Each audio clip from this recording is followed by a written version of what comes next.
comenzamos la última parte, la parte 4 del tema 2, que es demanda agregada de producción de equilibrio, y aquí vamos a estar viendo la parte de política fiscal y presupuesto. Recuerden que ya habíamos visto toda la parte del sector público, cómo se incorporaba. Ahora vamos a ver política fiscal y el presupuesto. Lo primero que vamos a ver es los efectos de un cambio en la política fiscal, es decir, cómo incide la política fiscal en el nivel de ingreso de equilibrio cuando yo necesito cambiarla para hacer mejoras. La política fiscal es una política económica que usa el gasto público y los impuestos, es decir, estas dos variables que están aquí son mis principales instrumentos dentro de la política fiscal y que son variables de control para asegurar y mantener la estabilidad económica y entrar en déficit o superávit según convenga, ¿sí? En momentos de que yo tengo probablemente mucha recesión económica, yo voy a necesitar endeudarme, es decir, voy a necesitar tener déficit para poder sopesar ese gasto adicional que voy a tener dentro de la economía para poder impulsarlo.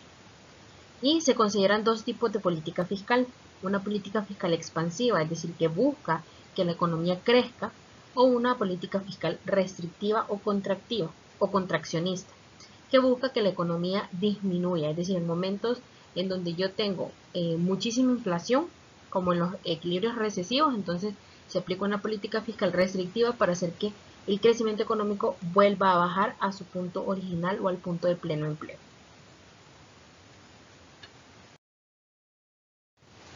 Y vamos a definir política fiscal expansiva. Cuando el objetivo es estimular la demanda agregada, especialmente cuando la economía está atravesando un periodo de recesión y necesita un impulso para expandirse, se da una política fiscal expansiva. Como resultado de esta política fiscal expansiva, se tiende al déficit o incluso puede provocar inflación. Entonces, el objetivo de una política fiscal expansiva es estimular la demanda agregada. Y quiere estimularla especialmente cuando la economía está en recesión, es decir, cuando estamos en esos valles bajos y necesitamos que la economía crezca. Entonces aplico política fiscal expansiva para estimular la demanda agregada y que la demanda agregada impulse el crecimiento de la producción. Y sin embargo, el resultado de esta política fiscal expansiva es que el gobierno tiende a tener mucho déficit o incluso también se puede provocar inflación.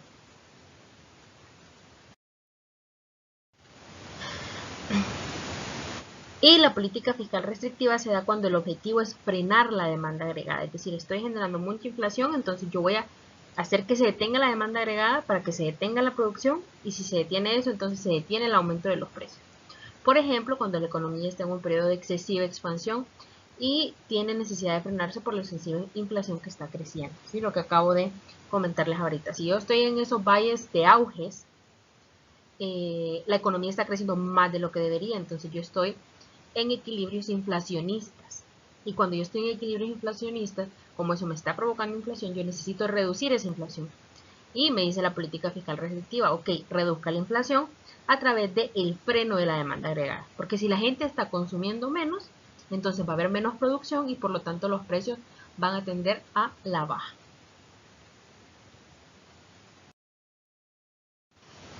Se consideran tres cambios en las variables fiscales, ¿sí? Instrumentos de política fiscal. Yo voy a tener tres instrumentos de política fiscal: compras gubernamentales, transferencias, es decir, subsidios o subvenciones, y la tasa impositiva o los impuestos, ¿sí? Esas son mis tres variables fiscales. Y estas pueden sufrir tres cambios.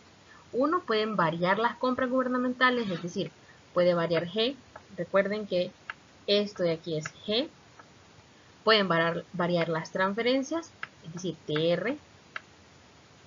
O puede variar la tasa impositiva directa, es decir, T minúscula. Esas son las tres variaciones que se pueden dar en las variables fiscales o en los instrumentos de política fiscal para poder incidir en el crecimiento económico, es decir, si yo expando o no la economía o si la contraigo. Variaciones en las compras gubernamentales. Una variación en las compras del gobierno, miren, cambio en G, es una variación del gasto autónomo. Es decir, si cambia G, cambia la demanda agregada autónoma. por lo que desplaza hacia arriba la curva de la demanda agregada en un valor igual al cambio en el gasto. El cambio en la demanda agregada ocasionará un cambio en Y, que a su vez se traducirá en renta para los hogares, que consumirán una parte y ahorrarán otra, desenlazándose un efecto multiplicador. ¿Qué estoy queriendo decir con todo esto? Si cambia G, esto es lo que me está diciendo este párrafo. Si cambia G, recuerden que delta es cambio. Va a cambiar la demanda agregada autónoma, porque G pertenece a la demanda agregada autónoma. Si cambia la demanda agregada autónoma, cambia la demanda agregada total, cambia el ingreso, porque recuerden que el ingreso es igual a la demanda agregada, entonces si cambia la demanda agregada, cambia el ingreso, y si cambia el ingreso, va a cambiar el ingreso disponible. Si cambia el ingreso disponible, cambia el consumo de las familias. ¿Y qué puedo hacer con ese ingreso disponible? ¿Qué otra cosa aparte de consumirla? Ahorrar. Entonces cambia el ahorro, ¿sí? Eso es lo que me están diciendo las variaciones en las compras gubernamentales. Si cambian esas compras, cambia todo lo demás, ¿sí? Es como un efecto multiplicador o una consecuencia de. Y las variaciones de las compras gubernamentales en una ecuación se distinguen de esta forma. Estos dos pasos que yo les muestro acá es solamente demostración. Es una demostración matemática para que ustedes vean cómo yo llego a determinar cuánto cambia el ingreso o cuál es la variación del ingreso cuando cambia el gasto. ¿Y qué es lo que tendrían que hacer si yo les pido esto en un ejercicio? Ok, si yo les digo, ¿cuánto cambió el ingreso si el gasto cambia en? Entonces usted lo que va a hacer es tomar el multiplicador del gasto que ya calculó y multiplicarlo por el cambio en G. Es decir, si yo le digo, el cambio en el gasto es en 100, es decir, aumentó en 100 el gasto, ese es su cambio, y la propensión es 2.5, ¿qué va a hacer usted? Multiplicarlos, y 2.5 por 100 es el cambio en el ingreso, ¿sí? Ese sería como el efecto que tiene la variación en las compras gubernamentales en el ingreso de equilibrio. Recuerden que esta Y es producción, renta o ingreso de equilibrio. Ahora, variaciones en las transferencias. Una variación en las transferencias, ¿sí? Que cambie TR, es una variación del gasto autónomo, es decir, va a cambiar la demanda agregada autónoma. En la proporción, miren, cambio en propensión por transferencia, es decir, lo que va a cambiar es el porcentaje de transferencias que se destina a consumo, por lo que desplaza hacia arriba la curva de la demanda agregada, es decir, un aumento en un valor igual al cambio en CTR. Un incremento de las transferencias por el valor de 1 lempira hacen que la demanda agregada se incremente en C, ya que la otra parte se ahorra, ¿sí? Entonces, ¿qué es lo que estoy queriendo decir con esto? Si cambia las transferencias, va a cambiar el porcentaje de transferencias que destino a consumo. Recuerden que yo aquí lo que estoy analizando es todo el gasto. Yo no estoy analizando ahorro, ¿sí? El ahorro puede ser análogo, es decir, lo puedo paradójicamente analizar a través del mismo comportamiento del consumo, pero yo aquí lo que estoy analizando es el gasto. Entonces, si cambian las transferencias, va a cambiar el porcentaje de transferencias que se destinan a consumo. Eso va a traer como consecuencia un cambio en la demanda agregada autónoma. Eso también va a cambiar la demanda agregada total. Esta demanda agregada total cambia el ingreso, porque recuerden que en equilibrio estos dos son iguales, entonces si cambia la demanda agregada, cambia el ingreso. Si cambia el ingreso, y como estamos con gobierno, con sector público, cambia el ingreso disponible. Esto hace que cambie el consumo y que cambie el ahorro, ¿sí? Todo eso cambia cuando cambian las transferencias. Sin embargo, también va a tener una fórmula, es decir, si a mí me dicen cambiaron las transferencias, entonces lo que yo voy a hacer, y me dicen, ok, cambiaron las transferencias en 100, calcule el cambio en el ingreso. Entonces, si me piden eso, yo lo que tengo que aplicar básicamente es esta fórmula que está al final. Lo demás es una demostración matemática de cómo llegamos a esta fórmula final.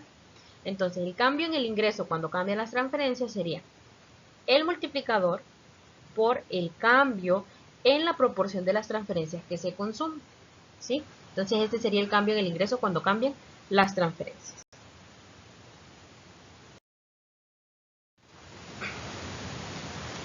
Y siempre con esa parte de variaciones en las transferencias y en el gasto. Se debe de notar que aunque un cambio en G, es decir, un cambio en el gasto autónomo y un cambio en las transferencias desplazan la curva de la demanda agregada, la magnitud con que lo hacen difiere.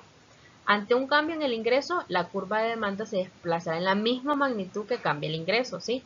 El gasto. Entonces, si cambia G, la demanda agregada se va a incrementar o se va a desplazar en lo que cambie G. Si G cambia 100, la demanda agregada va a cambiar en 100.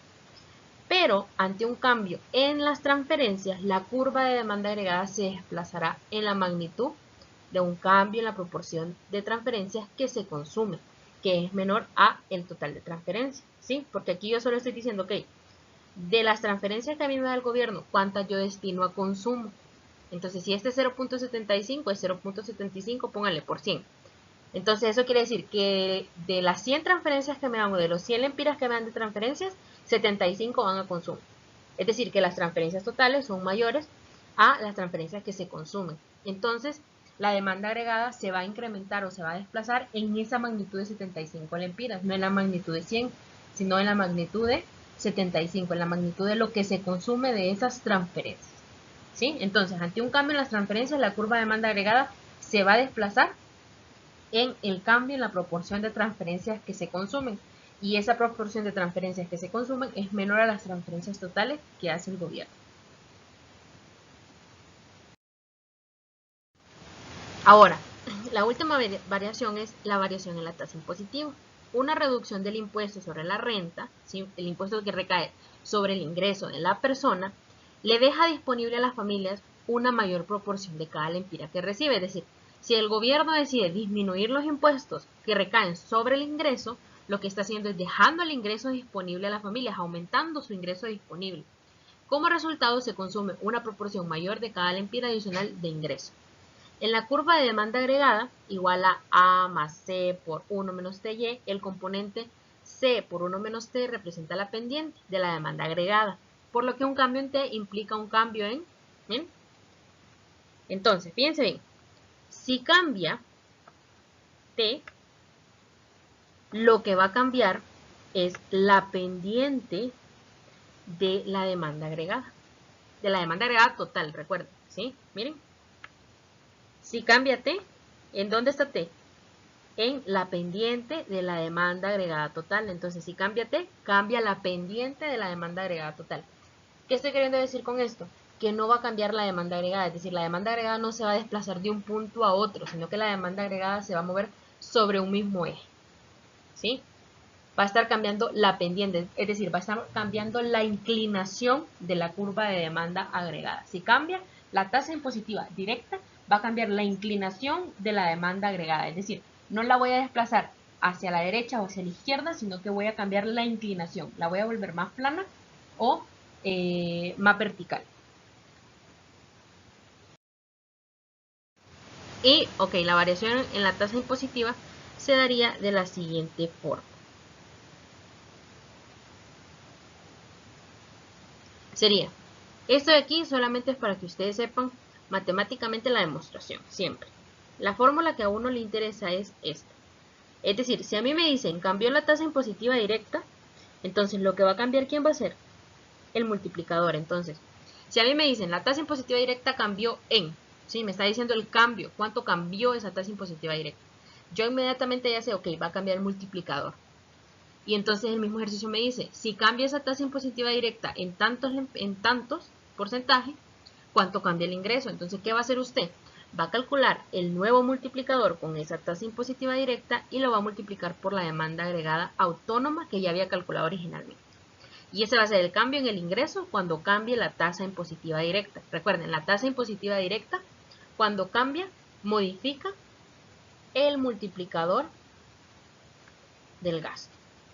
Entonces, si cambia el multiplicador del gasto, cambia el ingreso.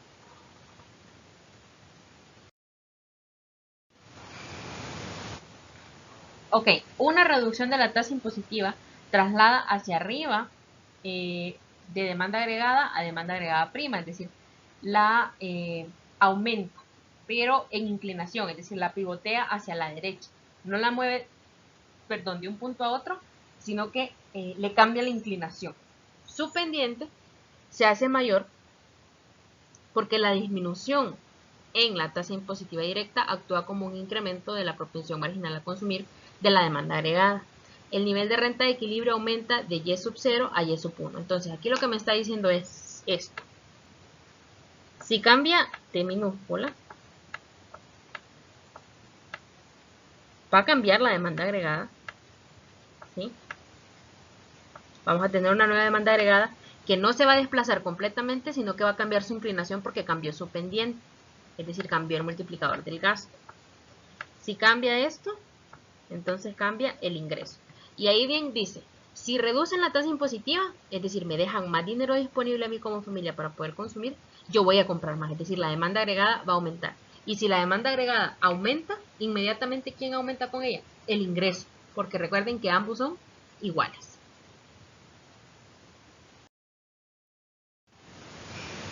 Ahora, pasemos a el tema del presupuesto público y su financiamiento. Vamos a ver toda la parte de gastos, impuestos, cómo llegamos al resultado fiscal y cómo financiamos ese resultado fiscal. En teoría, fíjense bien, en teoría los gastos del gobierno deberían ser igual a sus ingresos para que uno diga que el sector público está mágicamente en equilibrio, ¿sí? Entonces, los impuestos, miren, impuestos totales, taxes en inglés, T mayúscula, son iguales a los gastos, ¿sí? Gasto del gobierno más transferencias. En la realidad esto no siempre es así. La verdad es que es una preocupación generalizada entre los agentes de la economía que el gobierno tenga un déficit fiscal. ¿Qué quiere decir esto de déficit fiscal? Que los gastos sean mayores que los ingresos, ya que ese tendrá que ser financiado con recursos que las empresas también necesitan para invertir y dinamizar la economía.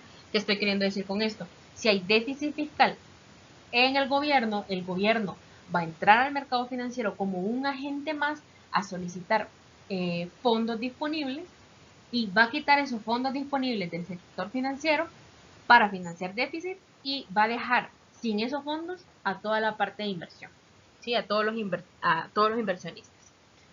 Y evita entonces que se dinamice la economía. Esto desde este aspecto de la teoría, ¿ok? Esto yo lo estoy explicando desde el marco teórico de la economía neokeynesiana o neoclásica.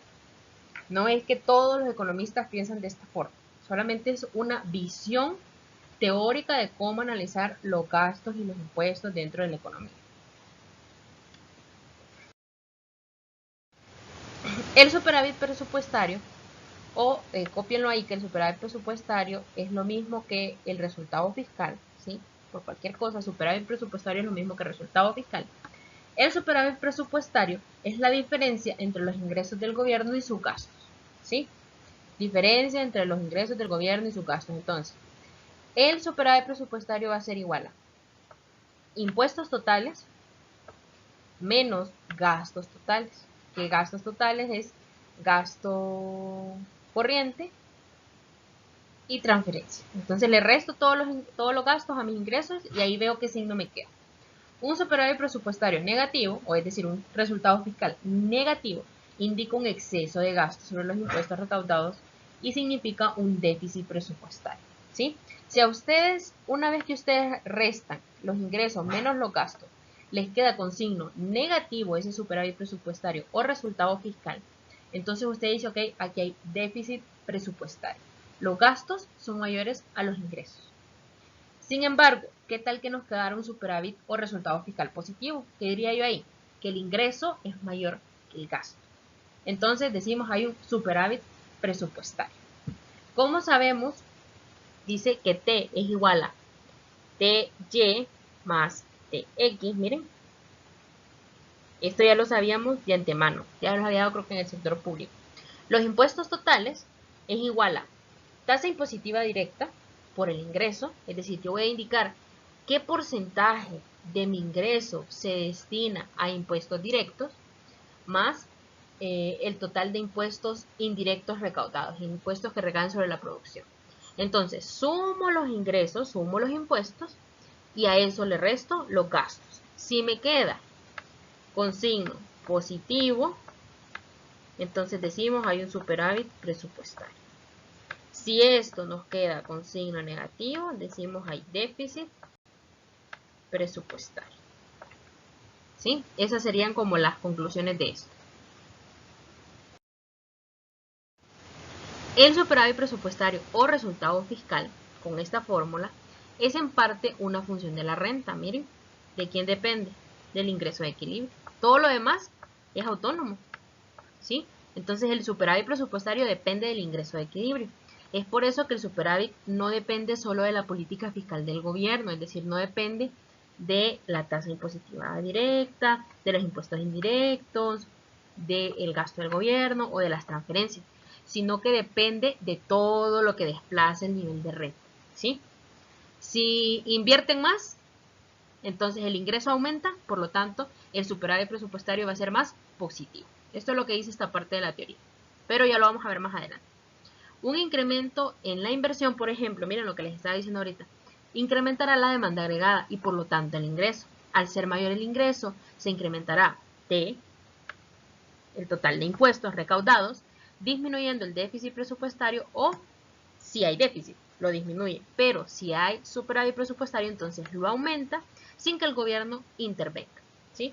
Esa sería como la relación ahí. El superávit presupuestario depende básicamente del ingreso. No solamente depende de la política fiscal, sino que también depende de otros factores que hacen que la renta aumente.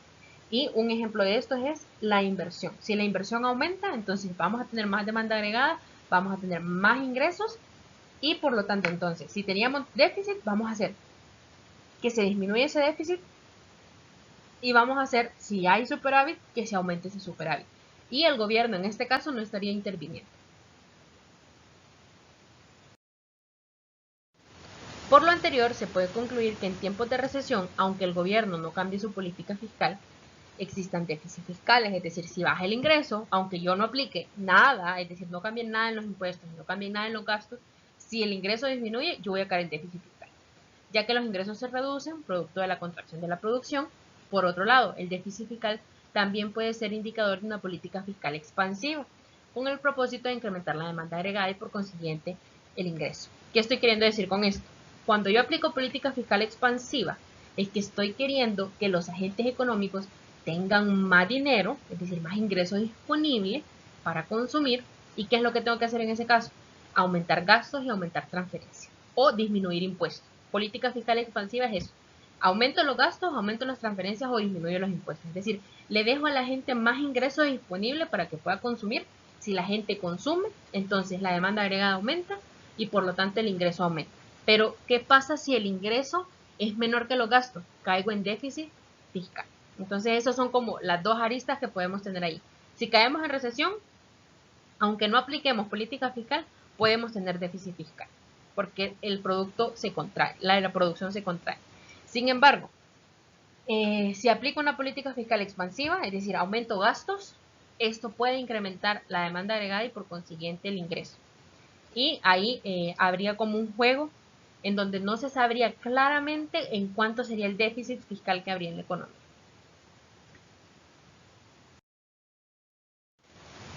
Y por último, ya casi terminamos, vamos a ver los pasos para calcular la producción de equilibrio en una economía cerrada de tres sectores. Ya que tenemos todo el abordaje teórico del sector público, ya que conocemos política fiscal y conocemos presupuesto, vamos a ver cómo calculamos la producción de equilibrio en una economía siempre cerrada, pero ahora de tres sectores. Es decir, ahora tengo familias, tengo empresas y tengo gobierno.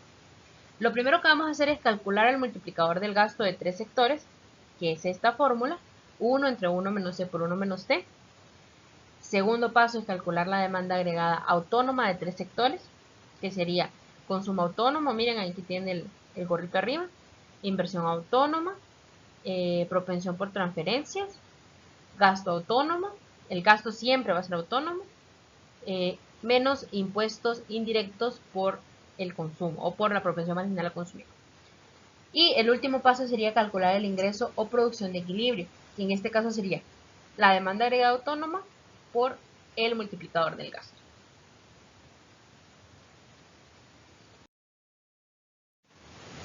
Y vamos a hacer un ejercicio pequeñito de una economía cerrada de 3 sectores. Fíjense bien, me dicen, me dan la fórmula o me dan las ecuaciones. Básicamente no son fórmulas, son ecuaciones.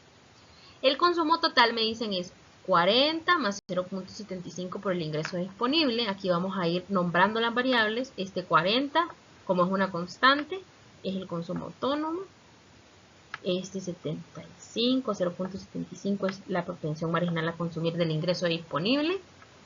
TXY, esto quiere decir los impuestos X de equilibrio, es decir, multiplicado por el ingreso. Y aquí el número que me importa es 0.20, olvídense del Y, el Y solamente lo está multiplicando, más adelante vamos a ver en la clase para qué me sirve ese Y, 0.20Y.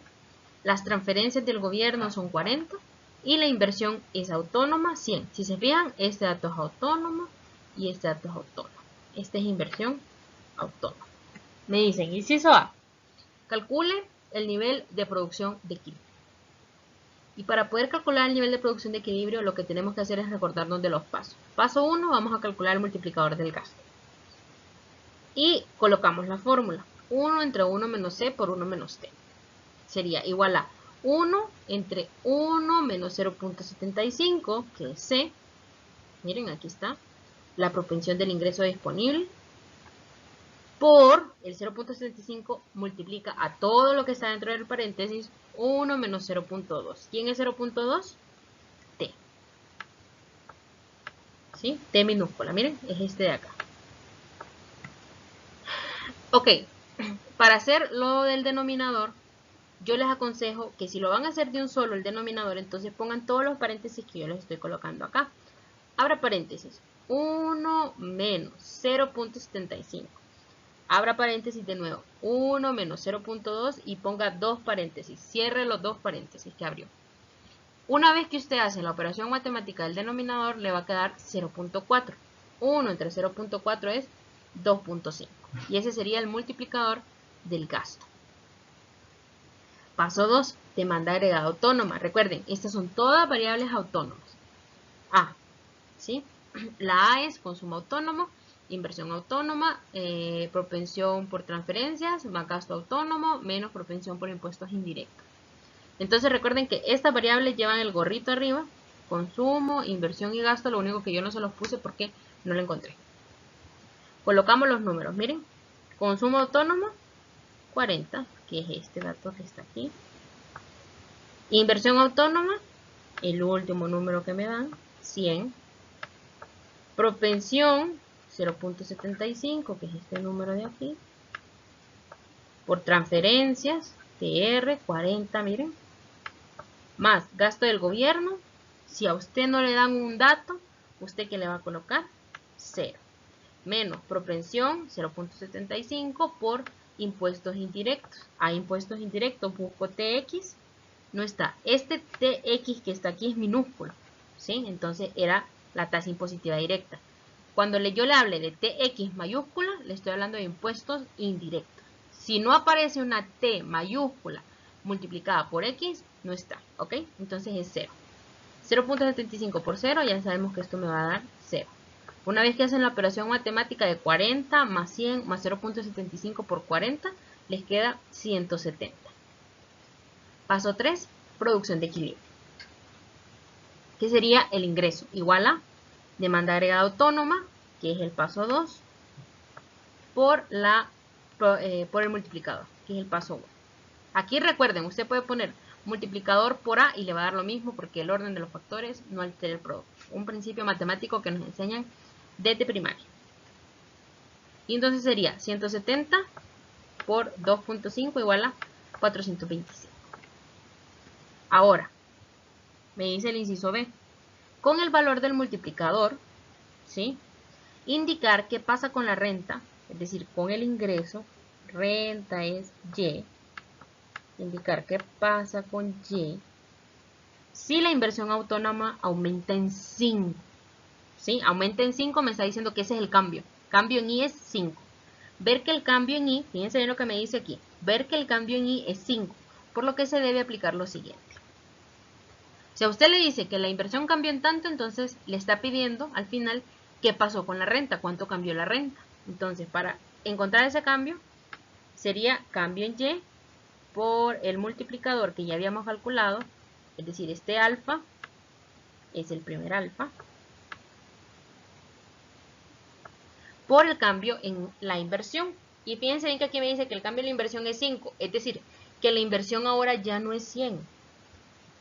Lo que me está diciendo el ejercicio es que la inversión ahora es 105, porque cambió en 5, es decir, lo aumentó en 5 unidades. Entonces, ¿qué tendrían que hacer? 2.5 por 5 igual a 12.5. Ese sería el cambio en el ingreso. Eso sería todo lo que tendrían que hacer en este caso si le llegan a pedir algo así con cambio en la inversión. Si cambia la inversión en tanto, ¿cuánto cambia el ingreso? Entonces aplican esa fórmula y ya tendrían el cambio en el ingreso. Ahora, les dejo de tarea moral. Pueden hacerla desde ya, que vean el video, o después de que hagamos el ejercicio de clase, intentar calcular el monto de consumo y el monto de ahorro dentro de esta economía.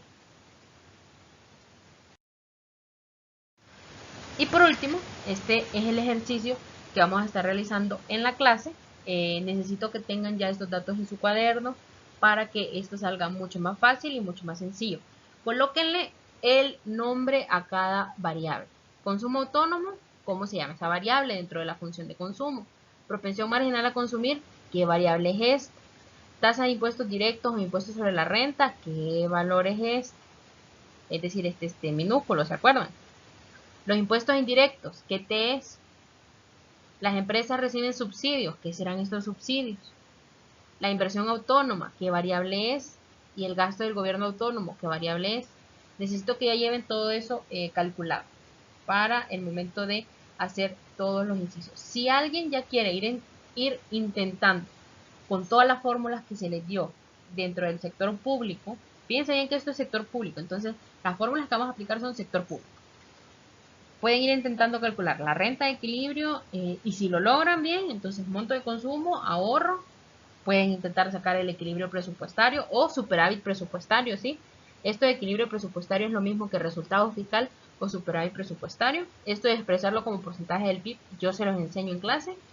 Y esto también lo vamos a ver en clase, ya cuando cambia el gasto del gobierno. Es decir, cuando hacemos política fiscal, ¿qué pasa en la economía? Entonces eso sería economía de 3 sectores y este es el ejercicio que vamos a realizar en clase.